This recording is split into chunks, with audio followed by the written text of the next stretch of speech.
the country. There we go. We're about one of 25 affiliates across the country serving this great country.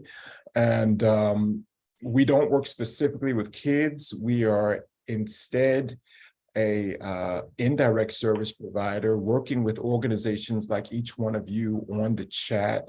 Our goal is to increase the quality and the quantity of mentoring across Maryland, DC, and many times we have people on these calls that are even from outside of the state. And if we do have anybody that's not from Maryland or DC, we'd love for you to recognize yourself in the chat. We try to give little prizes to people that are out of state that join our training. We're nonpartisan. We don't get involved in politics, but we do believe in advocacy for our young people. And we're excited that you're here today. One of the things that we do offer our partners is no-cost technical assistance. And so you'll see those on the next slide. And Kiana, if you want to jump in and talk a little bit about those, we can go keep moving. Absolutely. So on this slide, you'll see a bunch of different resources and offerings that our team can provide. A few I wanted to highlight, as Dayon just mentioned, the second link is our free program consultation and technical assistance that we provide. So this is a great way if you just want to be connected with a consultant that's able to help with any recruiting plans, help with anything that your org may be in need of, and just get some expert consultation on that. It's absolutely free. Definitely take a look at that link. And then we have all of these are so important and great. And again, this is a PDF we'll send out, you'll have access to, but if you're looking for somewhere to start with what to learn, what best practices are within mentoring, the elements of effective practice for mentoring is a great place to start. So those are just kind of two big ones I wanted to point out there. But again, all these links are clickable and we'll make sure we send this out to you so that you have access to these as well. And as we're getting started, as you know, I'm sure many of you have been in many Zoom meetings, but we just are so glad you're in the space with us here today. Please feel free to use any of the Zoom features. If you hear us say something that you're like, that's amazing, feel free to use the clap, the laughing emoji, the heart emoji. Feel free to use the chat. We'll be monitoring that as well. And if you want to jump in and speak, feel free to also use the hand raise. We do ask that we all try to be muted as we're in this, just so that we're not interrupting one another and such, but feel free to engage with us however you see fit and be as present as you can. But we really appreciate your space and grace in this virtual environment. Y'all, can y'all give my colleague Kiana some love today? This is your second week, right? I'm going into my second week, yeah. Y'all, Kiana has jumped in and she is amazing. Just so you'll know a little bit about our team, I am responsible, this is why most of you guys never see me, I'm responsible for DC, Prince George's, and Montgomery County. And then Renee, who used to be in Kiana's position, was responsible for the greater Maryland region, and that's why she's probably more familiar. But Kiana has stepped into that role. And Kiana, I tell you, I'm so excited to have you serving in that role, serving Baltimore, greater Maryland, Western Maryland, Eastern Shore. You got all of that. And you're doing a great job already. So if y'all could just once again, show Kiana some love. She's partnering with me on this amazing presentation on cultural humility. One thing that we try to do before we enter into any space, whether we're in person or whether we're virtual, is to share community standards. And most of y'all are familiar with community standards. These are the ones that we practice with Mentor Maryland, DC. I know it's a lot of small writing. I'm going to go through them real quickly and then ask if you would agree, if you would give us a thumbs up. First of all, this call that we're on right now is open to everybody. But look, we want to acknowledge, even in this space on this Thursday afternoon, that there is in our country deep-seated racism, sexism, transphobia, misogyny, ableism. All of that stuff is pervasive in our society. We as an organization, we stand against these isms, and that's what we want to do here today. We want to ask that you guys would share openly, more importantly, listen openly, be open, be generous with your positive assumptions, come in feeling positive and hype and and just amped about what we're doing today. Be generous. Hey, no matter what, you are a host. And you know how when you have people coming over to your house, you try to clean up and make sure everything looks good and you want them to make sure they feel at home. Everyone is a host. So we want everyone to feel at home today on this call. We don't endeavor to create safe spaces. Sometimes, you know, when we start talking about cultural humility and things like that, sometimes it requires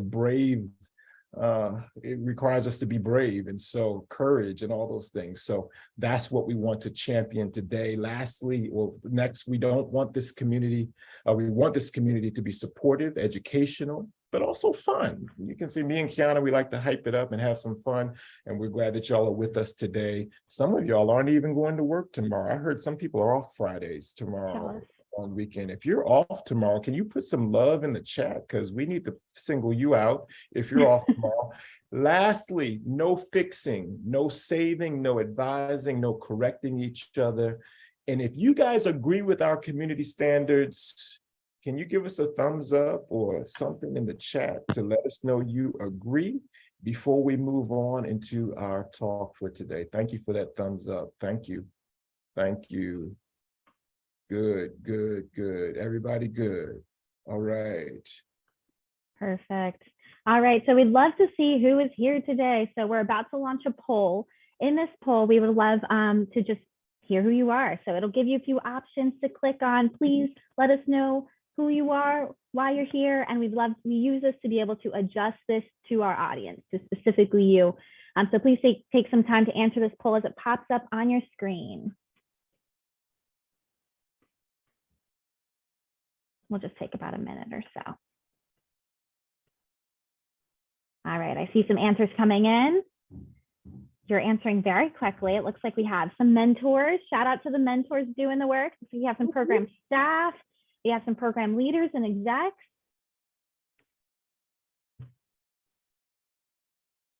Amazing. Program staff and execs are right up there. Y'all are going neck and neck. All righty. That's good stuff, Kiana. I can't even see the poll results. I don't want to touch anything. I'm not even, so who? If you're wondering more specifically, we have 15 program leaders and execs. We have 10 program staff and 2 mentors. Okay, good. So we have 27 folks here total who were able to respond. And we still have a few answers trickling in, but that's where we were in that moment. So doing pretty good. So as y'all see that click up on your screen, feel free to answer that just so that we have a good idea who's in here, so we can make sure we're adjusting for y'all and that we're making sure the content's relevant for you. Beautiful, beautiful, beautiful. All righty. I'm going to end this poll. Thank you all for letting us know who is in here. All righty. So our agenda, what are we doing today? On the screen, you can see what we're up to, but we're going to be figuring out what is and isn't cultural humility, why we should practice it specifically in the world of mentoring, talking about some considerations for how to practice it. We'll be doing a nice activity where we'll get to explore our own social identities. We'll have some things to take with us on how to actually practice it within our work. We'll do a quick video. We'll invite you to some fun trainings that we have coming up, and then we will wrap up with a nice little eval. Does that sound good to everyone?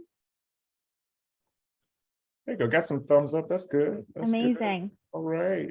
Thank y'all. Very good. Now let's jump in. Yep, we'll jump in. Thank you, Kiana. It's so cool working. Okay. So look, 2 definitions we want to start with, and we want to ground ourselves in these definitions. And once again, we will send you the slide deck, so you'll have these for your presentations. But 2 definitions we want to start out with is cultural humility, and then the second one is going to be social identity. Now, when we think about cultural humility, first thing, it's an ongoing, lifelong process. What is it an ongoing, lifelong process of? It's of self-reflection and learning about how social identity and experiences, they're shaped by systems of oppression, power, privilege, So by definition, cultural humility is something you have to practice. And today we'll talk about how to practice it effectively and within the context of your youth development, your programs, your relationships. And it's, that what I love about that first part is that, and you guys all know this, is ongoing. It never stops. With our generation and with the next generations coming in, cultural humility is critical for all of our work. And in that definition, we talked about these social identities.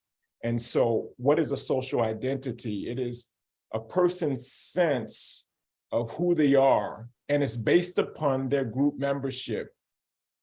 And those group memberships can be varied. It can be physical, it can be social, it can be mental characteristics, race, gender, class, ability, sexuality, religion. All of those can be claimed in multiple intersections. And so when we talk about social identity, this is critical for being grounded when we have this conversation about cultural humility. So that's what we'll start off with. Kiana, what do you think? What isn't cultural humility? Absolutely. So I know sometimes it can be easy to meld certain words. So I want to be clear that cultural humility is not cultural competence. Who has heard of cultural competence? You can just like raise your hand, put a little hand raise in the chat. Yeah. I'm sure many of us have heard of those terms. I see some hand raises. Thank y'all. So they're not the same. So cultural competence, it assumes mastery. It assumes that there's an endpoint in learning. It assumes that like I've mastered it and I am completely competent in understanding culture now, which is, we know is not true. That leads us to becoming overconfident in our relationships with youth. And as we know, nothing can humble us more than interacting with youth and interacting with young people. So let's make sure we're leaning into letting young people humble us. Also, assuming that you can master another culture assumes that a culture is very siloed, that there's only one type of way to present that culture, which we know is also not true, which also results in stereotyping a group and all of these things that we don't want to lean into. So cultural humility is not that, and it's also not colorblindness. We know that some folks, some Americans specifically, grow up believing that seeing race is a form of prejudice and discrimination, and that even mentioning a person's race is racist, like that in itself is racist. So colorblindness, or the idea of I don't see color really just creates a discomfort around the mention of race and around individuals who are different from us. So as we know, research actually shows that young people who reported that when their teachers did not step in to acknowledge moments that were racially charged or moments where they were experiencing racism or had taken place, actually made them feel really isolated and made them feel that their instructors did not care about them and actually were supporting those perpetrators of racism. So we really want to make sure that even some of us may feel uncomfortable about bringing up racist events or things that we may not feel super knowledgeable about, that acknowledging race and racism is actually the first step to connecting with people of different races. So it's not cultural competence, it's not being colorblind either. And Kiana, that's so cool because especially for working with youth, it's critical that we talk about it and they want to talk about it. And so why is cultural humility so important for mentoring?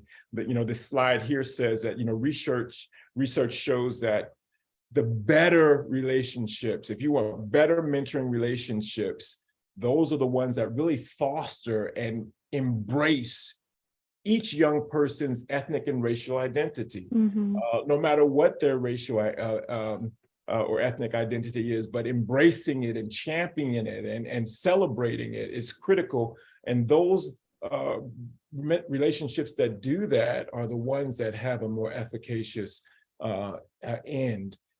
The second thing is cultural humility also helps mentors really overcome the barriers in a relationship, especially when you have a cross-cultural mentoring relationship. We know in not all cases with our mentoring programs are we able to have same race or same identity matches. So when you are able in those opportunities where you don't have the same or homogenous mentoring match, it's critical that you then even make a greater emphasis of acknowledging our differences, and those are the ones that do well. And this is critical for practitioners and for youth. Kiana, what would you add? Absolutely. So in keeping in mind, as Dan just said, there's many different factors to keep in mind while we're interacting with young people, whether it be our own social identities and how we interact with one another. But something that I really want to highlight is that something we always have to remember is that while we're in a relationship with a young person, there will always be an age-based power differential between us and the young people we work with.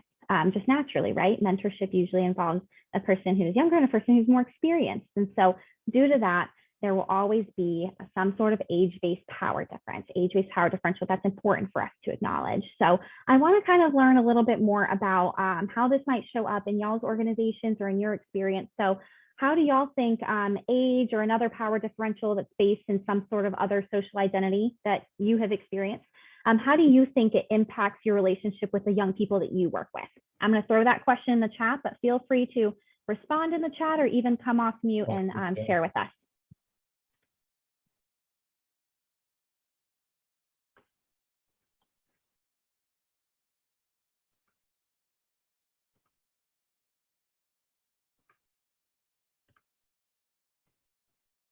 So how might age or some other power differential based in social identity impact your relationship with the young people that you work with? Hi, this is Gail. Hey, Gail. So I think one of the things that we always have to be conscious of is that, and this is coming from me as a mentor, but also as a parent, is that, we have to pay attention to the fact that young people may feel that because you're older, that you have the last say, that you have the right answer to everything. And of course, that's just not the case. But depending on the environment and just the situation that we really embrace and set the tone with the young people, we're never going to be equal, but we can make them feel like there is more equity in terms of how we discuss things, how we come to decisions, etc. So I think it's really important. We don't dismiss you because you're 10 years younger or whatever. Your thoughts are equally important to us and have a great deal of importance into how we might be doing things in this relationship. So I think that happens. It happens as faculty work with students, as teachers in the public schools as well. So I think that's important. And as a parent, oh yes, we have to acknowledge that as well. We're not always the experts. That's it. Absolutely. That's so I love good. that. You're saying, Yeah. when what I heard you saying was, hey, like young people might think we know it all, but we really don't. We want to hear what they have to say too, which Jeanette Simon in the chat said something very similar, being very conscious of how age can make you defer instead of using their own voice. Anyone else want to jump in? Yeah, I like that, Kiana, because really acknowledging, like what Gail said, really saying that to our young people. Hey, there might be a power difference that might appear because of our age, but I respect your voice. I listen, I want to hear. And one thing that Gail mentioned about involving the young people in our decision making, I love that concept. Also really elevates and levels the playing field. But Kiana, you're going to say we're going to ask some more people? Yeah, if anyone else wants to jump in, if you've noticed any other power differentials in working with young people, we'd love to just be able to open up this discussion. Again, feel free to unmute or drop it in the chat.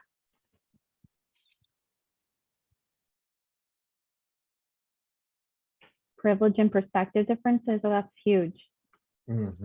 Yeah. Being able to acknowledge our own privileges, as well as having those conversations with young people, leaning into that discomfort. Good.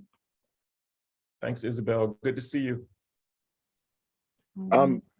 For me, I'm trying to figure out how to word this.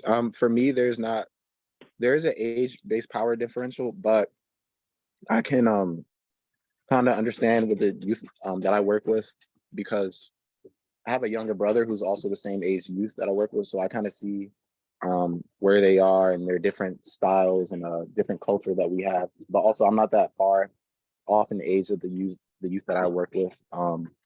So I can kind of relate to them, and they respect my opinion and my point of view, because there wasn't that many It wasn't that long ago that I was in the same shoes that they're in, and I'm also working in the same community that I grew up with. So I think that's a big impact on the work that I do. It's really good. Really good. Thank you, Brian. Excellent. That's good. That's good. All right. So as we explore some of those, and this is something that I'm sure we'll continue reflecting on. So if y'all think of anything else, feel free to put it in the chat. But as we continue to reflect on these different power-based differentials and power-based differences, we can also lean on cultural humility to disrupt some of that. So cultural humility does disrupt saviorism and give space for youth voice. So what a few of you were mentioning was, hey, it's really important to hear from young people. It's really important to honor their voices and let them know that they have a place within this relationship too. So cultural humility is a great way to do that. And just something for you to reflect on. Does your program give you space or encourage you to practice cultural humility? Something for y'all to reflect on. And yes, good point, Gail, in the chat, that despite age differences, similar experiences can be equalizers. That's really good. Yeah. So finding things in common while also acknowledging differences. That's great. Kiana, we got a little bit of time. Can we ask Yeah. maybe what any of your programs, maybe something that comes to mind that your program does specifically that gives space for youth voice that goes along with this question? I really like that. I'll put that in the chat. What I do in programs that gives the youth their own voice is a lot of times when we do activities, we let the youth lead it and we also participate. So they can teach us things and we can learn from each other that way. Very good. Joseph, I see your hand. What's up? Yeah, thanks, Brian. I was just going to share, like, a lot of times we have, ideal scripts or program or environment we want to deliver, but sometimes just sitting back and almost observing their voices and what their culture is like. And so learning a lot through play or even just doing small things like chess or checkers or video games or board games or art, just allowing to see and kind of it's like picking up Whisper, you just kind of pick up the culture a lot more to see how you can dive yourself in. If it's intervening in a positive way, giving advice, or just learning to understand their culture because it is changing with technology and things like that. So sometimes it's all about, like I said, just listening, not just leading. But I do like Brian said, so I found a lot of value in learning a lot about the youth these days by just being where they are without saying anything so I can know what to say the next time I am leading. Right. It's so good. It's so good. And in the chat, someone has a podcast, a youth social justice podcast. That's pretty cool. Weekly session evaluations, activities, trips. And for those of you who are with us in the chat, there's actually, this is wonderful, great connections. If your youth would like to be interviewed on the social justice podcast, they drop their email in there. So get connected. That's good. That's perfect. very good. Okay. Thank you for sharing that. Yeah. And do us a favor, you guys. If any of y'all have something that kind of just sits well with your heart, go ahead and put an emoji, show some love in the screen so we can continue to establish our community here today. Just really love the feedback that we're getting from your different organizations. And we really do want to hear best practices and what's working. Joseph mentioned a very interesting point about the fact that our cultures are continually in a state of flux and changing with our young people. So we have to continue to share information and best practices. So thank you so much. And please continue to put your comments in the chat. That social justice podcast, Kiana, I think we're going to have to check that out for real. Yeah, okay. All right. So how do you practice cultural humility? How do we as practitioners, as executive directors, as boots on the ground, how do we practice it? So check this slide out. There's a couple of things. We have to continuously reflect, and I love, Joseph, what you said. We have to continuously reflect on our own social identity and where we fit in. And then once we understand where we fit in, we're better able to understand our youth's social identity, their experiences and their background. Someone also mentioned having common experiences also levels the playing field. And we as practitioners being able to share our experiences in a non-judgmental way really helps to level the playing field. So that's the first thing, is just this continual state of reflection. Looking at the news and where we fit in, and just thinking about, some of the things that are happening in our society and where we fit in as practitioners. The second one further entails reflection about the differences and similarities between adults and youth that are shaped by the inequalities in society. So reflecting on the differences as well as the similarities that are kind of baked into our society's infrastructure, and being able to reflect on those are very important. They're like the groundwork of cultural humility. Would anybody like to comment on that? Just that continual state of reflection, and maybe how you continually reflect on your own identity. Anybody want to share real quick?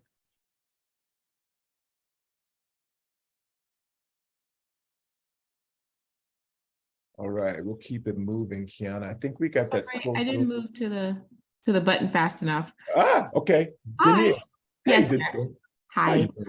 Yeah, so I actually just started or got licensed as a social worker, and I feel like this is very integral, yes, to work as a social worker and thinking about when I think of my own cultural humility, where I fit into the majority. I'm thinking of I'm a cis woman who identifies as a Christian. And so how those impact how I see in the lens that I can come in with from my own experiences, right? But I have ways in which I am in the minority, but I also have ways in which I'm in the majority, and being able to accept that part of me as well, right? I remember in one of the classes we were doing kind of a, oh gosh, now I can't even remember the word, but we were looking at these systems of oppression, and I'm thinking as a Black woman, like, oh, okay, yeah, like I'm gonna fall on this, end of the minority scale, but seeing all the points of privilege that I have because of my class and abilities and different things like that, education and things, it was really, really eye-opening. And so it really helped me to come in with more humility to recognize my own privilege. Yeah. That's Yeah. perfect. You guys show some love for Danielle. I mean, that was spot on. And, when we talk about, where we fit in and our privilege, so often we come thinking, well, I'm the low man, but no, we have so much privilege baked into many of our identities. So yeah, thank y'all for, Danielle, thank you for sharing that. Yeah, thank you. And speaking of, we're about to explore some of our identities right now. Come on. Now. And so we're going to get some cultural humility practice in right now. We're going to explore social identities. So we are going to take a few minutes. I'll set a timer. We can turn off our screens if we want. But what I need y'all to do is we're going to complete our social identity wheels. You can use the example that's shown on the screen. So creating a wheel that has your own personal identity like that. Or you can say, bump that, let me create my own. These are the things that make up my identity. So you're going to create your own social identity wheel. We're going to come back together. We're going to share with the group, but I'm going to give us all about, how does the 7 minutes feel good? Too long, too short? Just right? Goldilocks? All right, we'll give us 7 minutes. So feel free to turn off your cameras if you'd like. Play your own little music if you'd like. Grab some colorful pens. Get creative with it. Do whatever you need. But we're going to create a social identity wheel. If you have any questions, Dan and I are going to stay here in this chat, and we'll come back together at 6:12. 6:12.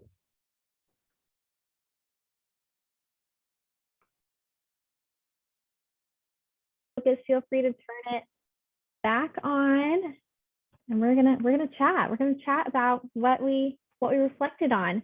So, how did that feel? Just get some pulse checks. Just get some I like that. pulse checks.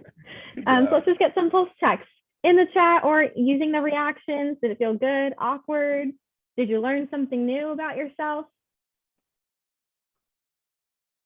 Just a little pulse check before we jump into some good, rich discussion. Come on, peeps. What y'all got?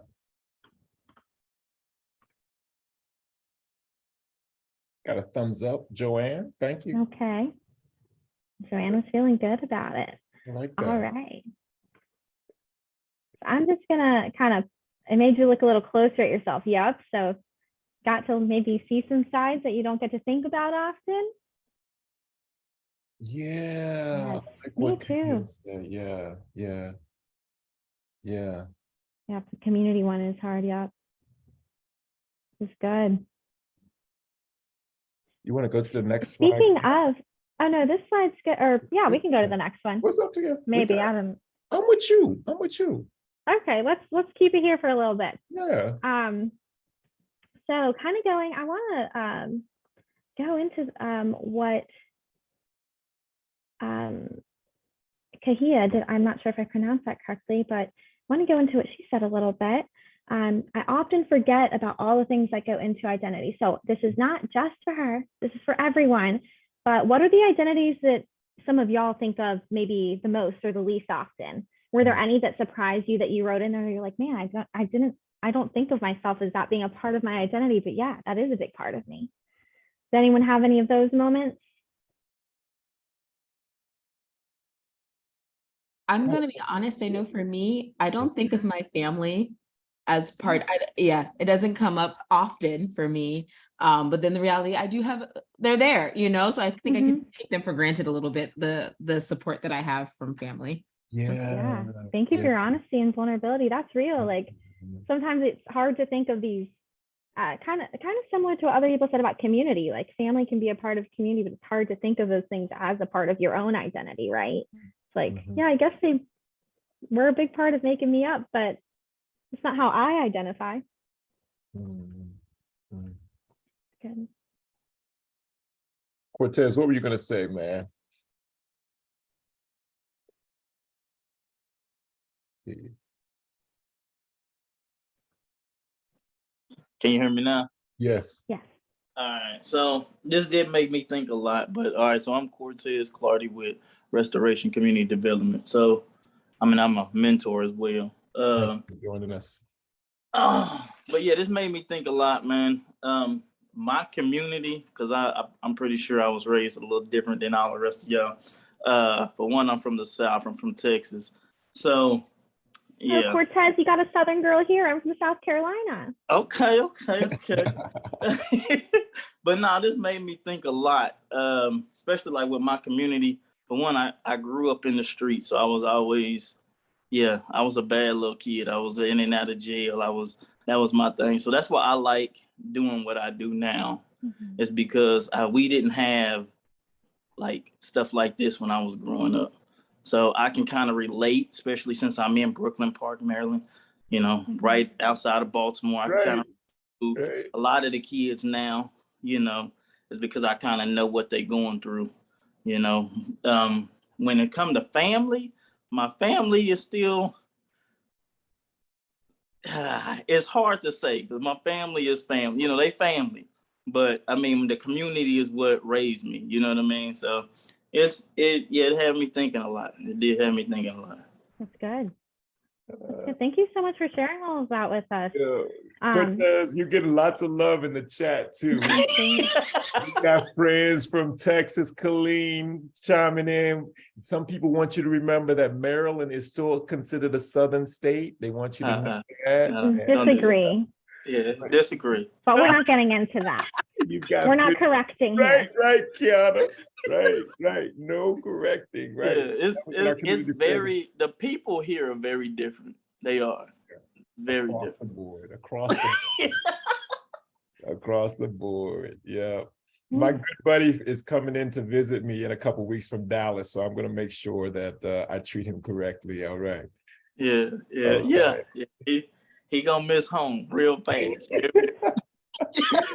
All right. All right, friends. Well, yeah, I love this conversation. I love how we're getting to kind of explore some more of our identities. There's some really great conversation happening in the chat too. And I'd love to maybe, as we're thinking about how this relates to how we interact with young people, focusing in on that last point there on that slide, You don't have to say this out loud if you don't want to, but if something came up for you, they're like, wow, I did not think about how this may help me relate to a young person until this moment. Does anyone want to share maybe a story or maybe a moment that you had as you're creating this? You're like, wow, yeah, this is something I could share with a young person about my own social identity that could relate to our relationship, my relationship with this young person. Cortez, that was a great example, actually, you being your background and now how that influences how you show up for young people. Well, Yeah, so like a story for me though, this is a story for me is like how I relate to a lot of them, because we got a lot of love. We got a lot of guys that think that they quote unquote is gangsters, I guess you would say. So with me is the fact that how I come into the picture is I just kind of tell them a little bit about how, you know, I was raised and kind of like the way that I turned from my family to the streets, and then basically kind of like how my family didn't support me going to the streets, but they kind of gave up on me, you know what I mean? And just kind of showed them, you know, everybody, especially when the community is involved, you know, everybody kind of know one another, even though we don't think we know each other, we still here for each other, you know? And that's why I say Maryland is different than, it's different because these kids would tell me one thing and I'd be like, well, why you do that? Or, you know, let's go about doing this way than how you know, it's the mindset is just totally different, because we looked out for one another when I was growing up, and these kids nowadays it's weird. So I try to just listen and then give my 2 cents, as they keep telling me, Mr. Cortez, you only give me your 2 cents. So I just try to give my little 2 cents and hopefully it go far. That's great. Yeah, taking their lead. That's like the whole point of mentoring. That's amazing. Yeah, exactly. Anyone else? Any stories that you thought of that you could maybe share with a young person, or even parts of your identity? Well, hello, my name is Latik with Corner Team Gym. I'm the community lead. Just looking at this, I mean, I have a specific story, but it kind of relates to a few stories and how I've been able to have conversations with some of my mentees. I worked in multiple programs from, you know, STEM to dance to theater to community service. And just looking at this wheel, I've noticed that I don't identify myself or really identify others by like sexual orientation, gender identity, religion. And looking at what I do identify with community beliefs, value, hobbies, interests, and family, those are things that I feel, especially in the community that I work in, have been able to connect with those mentees. And I think this wheel kind of helps me look into maybe where I haven't been able to connect with someone. I worked in other programs where, because maybe I'm not a heavily socially identifying person with gender identity or social orientation, where somebody needs, you know, that person that actually does have that, you know, in their social identity and needs that connection. And it's just a matter of, it's a phrase I like to say, every plant needs water, but not every plant needs your water. You know, sometimes a plant needs salt water, another plant may need fresh water, you know, sometimes you need brackish. So it's about figuring out what plant is for you, and also being able to understand when that plant isn't for you, and understanding that that's why we have teams. That's why we have different educators, different mentors with different types, so that we can work together to figure out what water we need, because we all want to see that mentee do better and be positive. Absolutely. That's so good. And that's such a good reflection. I think many of us can probably relate to that, right? Like there's so many different squares on that social thing, on that social identity wheel that may not resonate with us specifically, but it might be, while it might not be an important identity to me, it might be the most important identity to Dayon. And so that's important to have in mind as we interact, right? So that's really good. So good. All right, friends, we're going to move on to the next slide, which is very similar, but different. So hang with me. So we're going to do this again, but differently. So if you had a piece of paper out, pull it out again with your colorful markers as you had before. If you didn't, you should pull out a piece of paper with some pens markers, whatever makes you feel happy, or you can do it digitally, mentally, however feels good for you. We're going to create a second social identity wheel using the example provided. So this time, a little less creative, but we're going to do it exactly as you see on the screen. And then we're going to chat for a little bit. So I'm actually going to give us a little shorter amount of time here. Last one involved us being a little more creative and delving into the identities that were most important to us. But we're going to take just about 3 minutes here. So coming back at 6:25, okay? If you want to turn off your camera, play some music for yourself, whatever makes you feel best, but we'll be coming back in just a few minutes. All right. So as we're coming back together, that was very similar to what we just did, but I would love to hear any reflections you have. So on your screen, you see a few questions there, but I can also help prompt some of them. So what do you think is the identity that has the strongest effect on how you perceive yourself? Feel free to add these in the chat. If you have a response to a different question, feel free to unmute and respond or add it in the chat also. We'd love to just understand how this feels for you. And then also the ones that you identify with most often. Yes. Think of your identity. Just drop those in the chat and we'll just call those out.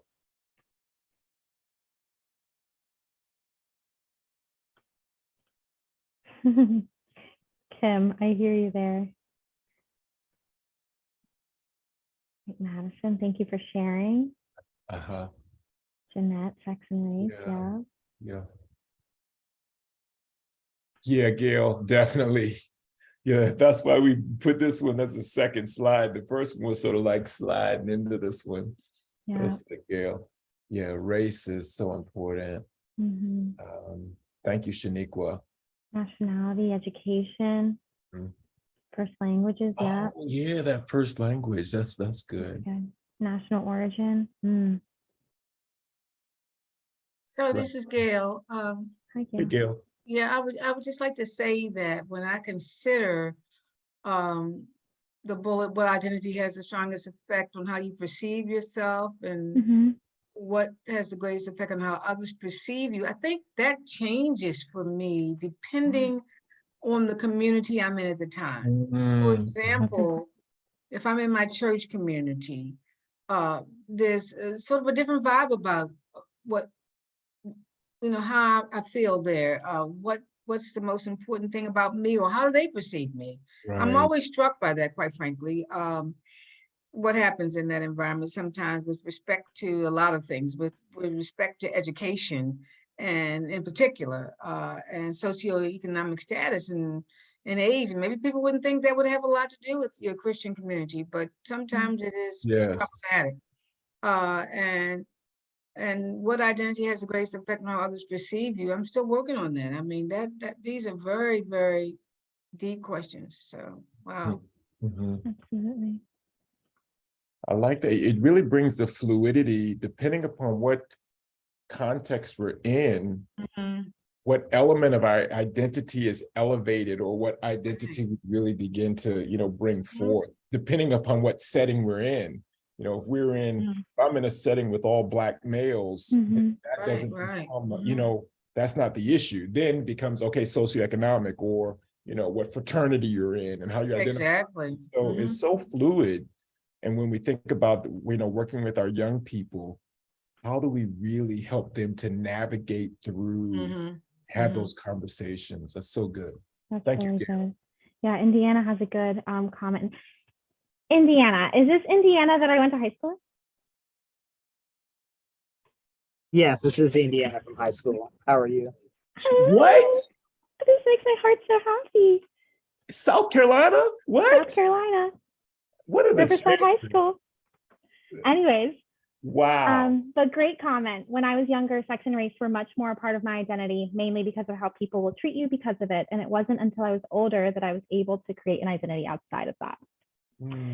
So relating to a younger mentee in that way, understanding how their identity is also shifting. What are the chances? And he told me he might jump in here. That's the only reason I knew. Okay, all right. Good, good, good. So good. Well, Anyone I else would- want to share? Oh yeah, go ahead. Yeah, I'm just going to drop this in. I don't think it really, I don't know what effect it might have on me, my relationship with my mentee. My program is going to start this summer.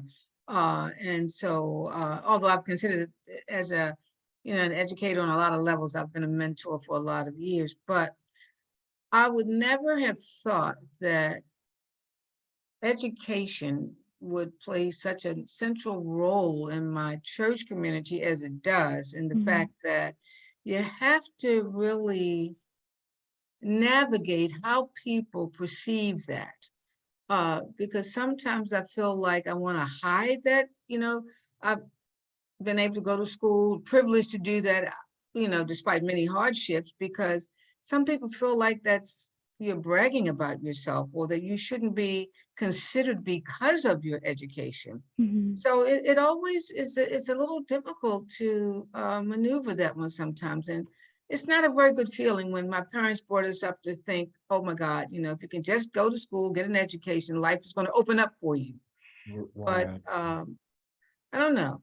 So I don't know that would affect my relationship with any mentee, but it certainly has affected me over the years in terms of some of my relationships with my friends at church. Yeah, yeah. Wow. I think, if I may, Kiana, I think this kind of goes into our next slide, Go really, for it. because it's so important, Gail, what you mentioned is because we have to define ourselves first, and ground as practitioners, we have to ground ourselves and our identities. I think about, my mom and how she just emphasized education. So there's so many similarities, but that can't be our calling card in some circles. But Right. finding ourselves and allowing those identities and those power structures, especially in the United States, once we have a good, I think, grasp or beginning to reflect on, our journey, it helps us to better and prepare ourselves to reflect on the journeys of the young people that we're working with. So, these questions that are on your screen right now, I would encourage everybody, especially the third one, to really engage, just like you're doing, Gail, engaging in this critical self-reflection, so you'll be more ready and more open to hear about your youth's experiences. Well, how are you dealing with education? And is education important? Are your parents forcing you, to make sure you go to undergrad and having those conversations, and how does that make you feel? And how does that inform your identity? So that's something real critical for self-reflection as practitioners that all of us experience.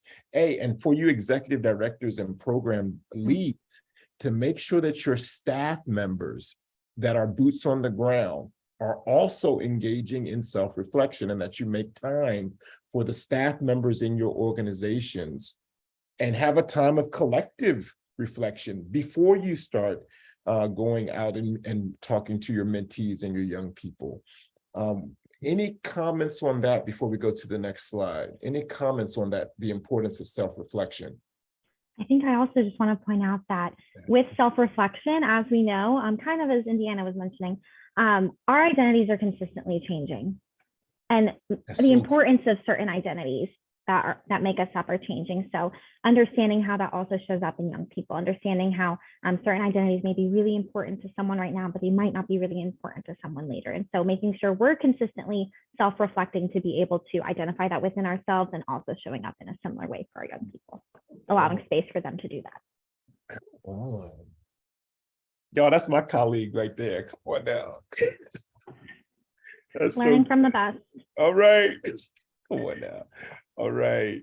Check out this next slide, everybody, about learning. This is what we do as practitioners, all of us, actively seeking opportunities to learn about your youth's culture.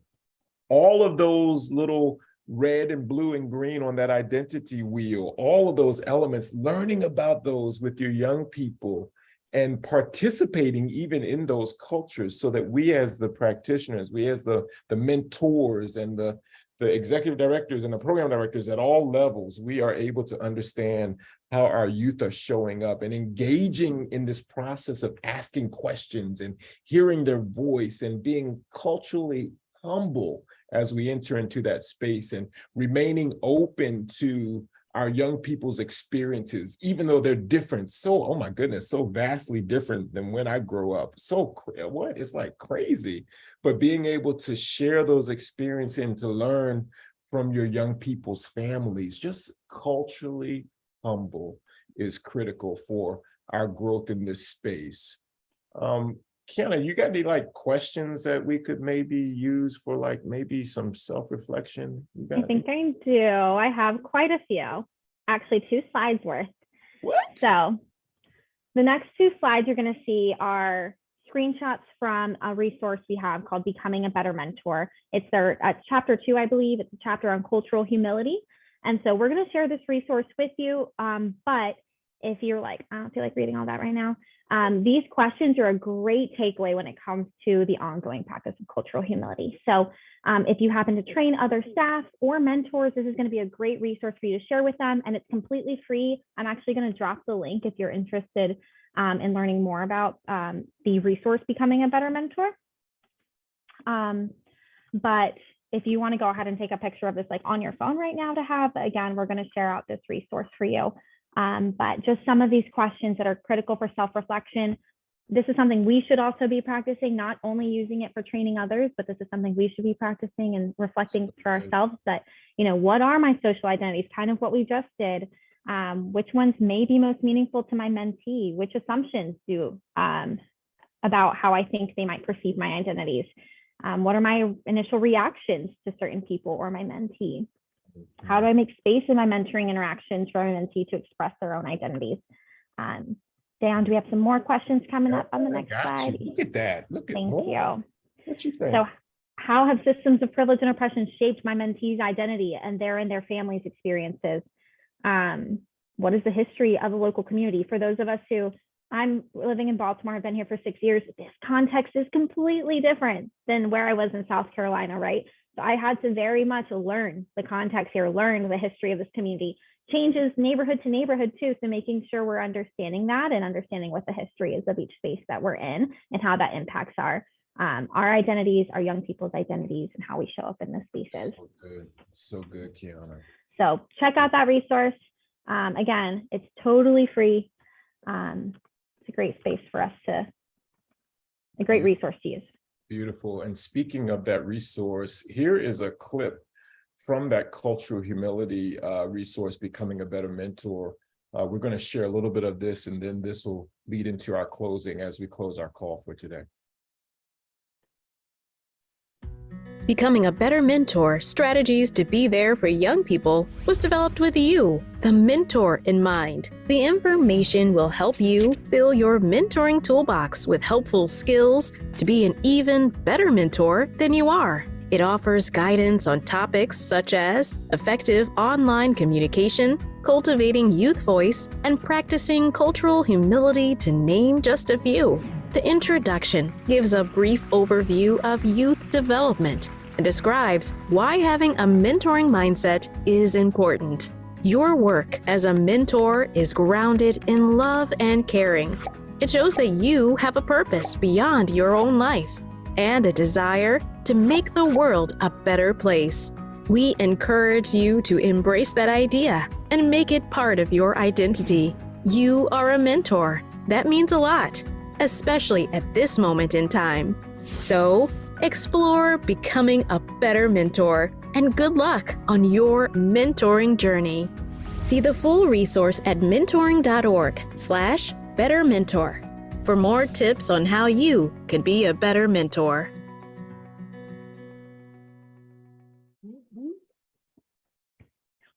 All right, friends, we are slowly wrapping up, but we have plenty of time for questions. So we're going to hang out here. Please let us know what questions you might have. Any questions? You can throw them in the chat or unmute.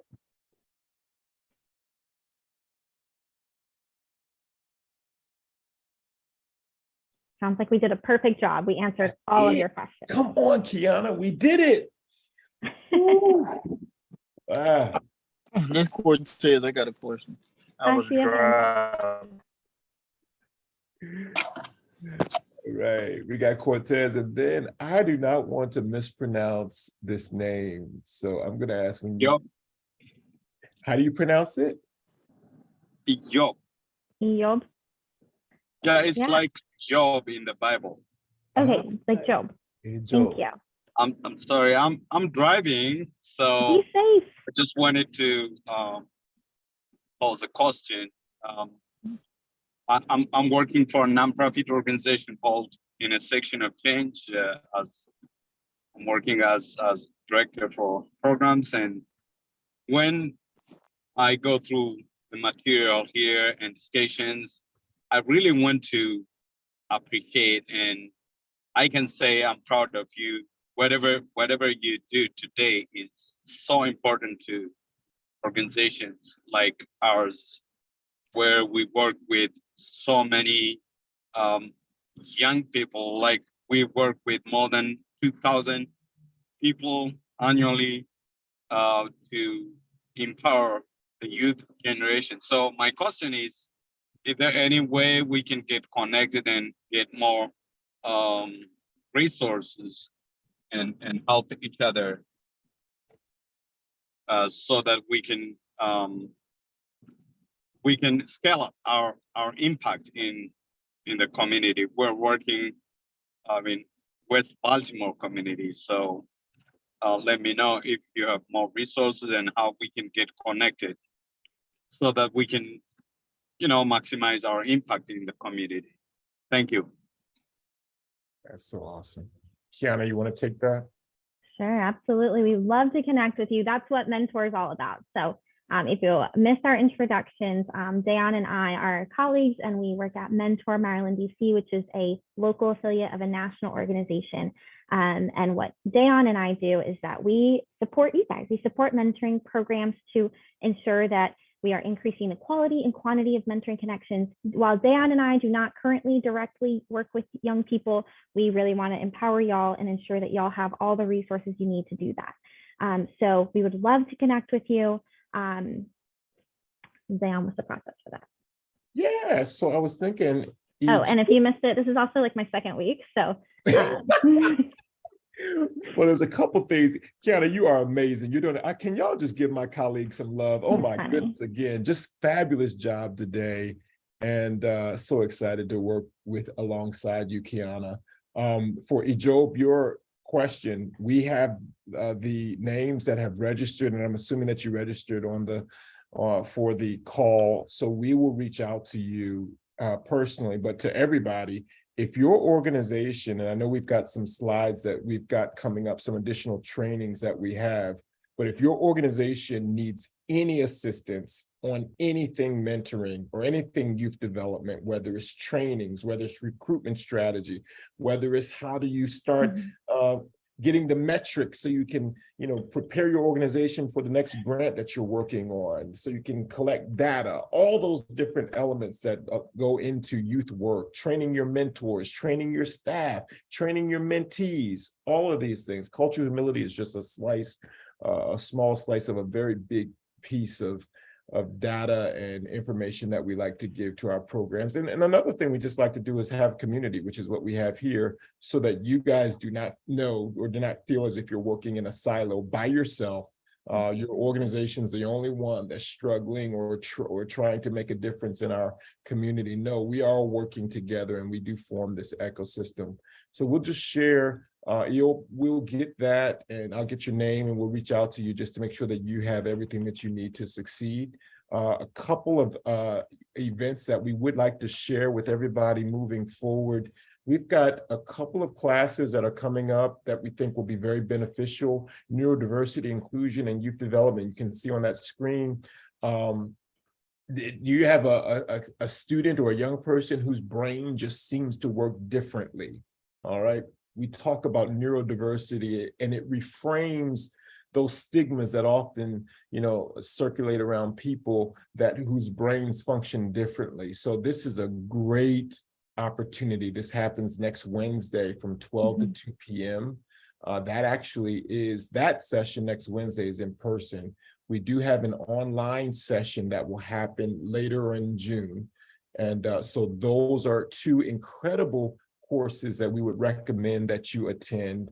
The next two are trauma informed. So many of our young people, and well, how about this? How many, all of us have experienced trauma over the last several years. And we have to really adjust our mentoring lens sometimes through that lens of trauma and what our young people have experienced. What does it mean to be trauma informed? How can we be the trauma informed mentors in our relationships with our young people? This is an incredible class. Kiana and I were talking about the need for literally all of our programs to understand trauma and how we relate to our young people who have been traumatized by the pandemic, traumatized by isolation, traumatized by the increasing gun violence across our country, and especially in our region. How do we effectively mentor kids that are continually living in a state of continual fear and flux, and how can we mentor them effectively? So trauma-informed youth development is something that we'll be sharing. Kiana, do you have anything else you want to add? No, I think you covered all our upcoming trainings. As y'all are exiting, you will see a form pop up. And so please complete it. It's just a workshop form so we can get some feedback. We would love to hear your thoughts. But just another shout out to Baltimore's Promise for sponsoring this training.